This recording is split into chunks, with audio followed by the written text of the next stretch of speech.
السلام عليكم.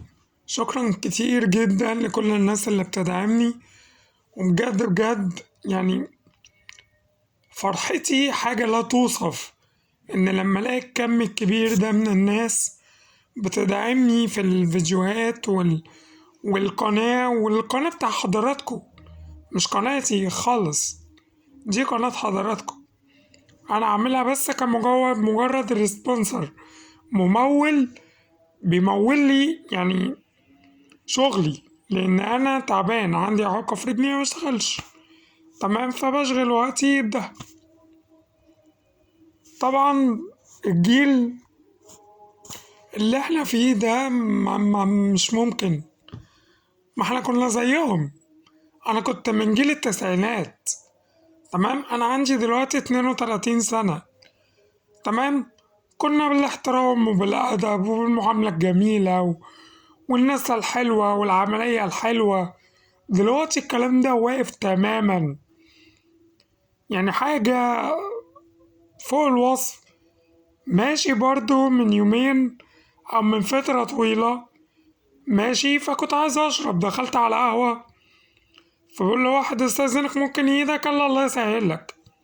يا عم أنا ما بشحتش منك، أنا ما بشحتش منك، أنا بقول لك هات إيدك أطلع السلم، من السلم 3 درجات مبقدرش أطلع، فبقول له هات إيدك، بيقول له الله يسهلك. قلت له أنا كده، فدخل بقى بشتايم بقى وقلة أدب وحاجة سوقية، أنا آسف في اللفظ. وإلى متى؟ وإلى متى تقول لواحد كلمة حلوة يشتمك، كلمة وحشة يقول لك أيوة نعم؟ وبعدين الجيل ده إيه الدنيا فيه؟ الدنيا دي هتوصل لحد إمتى تاني؟ لازم نحس ببعض ونحب بعض، لأن ربنا مش هيخلي البلد دي حلوة إلا أنا لو حبيتك وأنت حبيت أخوك. بيقول الله سبحانه وتعالى في كتابه العزيز: بسم الله الرحمن الرحيم، إن الله لا يغير ما بقوم حتى يغيروا ما بأنفسهم. صدق الله العظيم.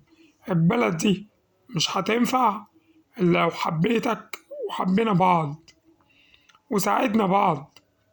احنا مكملين في الدنيا لبعض. ربنا جعلنا طبقات، مش عشان أقول للتاني أنا معايا فلوس وأنت لأ، أنا معايا لبس وأنت لأ. لأ، لو تقدر تساعده يا ابن الحلال ساعده. ربنا في الدنيا دي خلقنا من بعضينا عشان نبقى مكملين لبعض، مش عشان نعاير بعض. والله العظيم ربنا يستر من اللي جاي، أنا خايف من اللي جاي. اللي جاي صعب صعب صعب، ربنا يستر والله.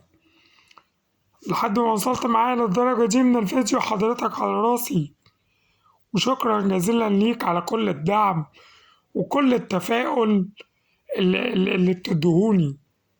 ربنا يسعد حضراتكم يا رب.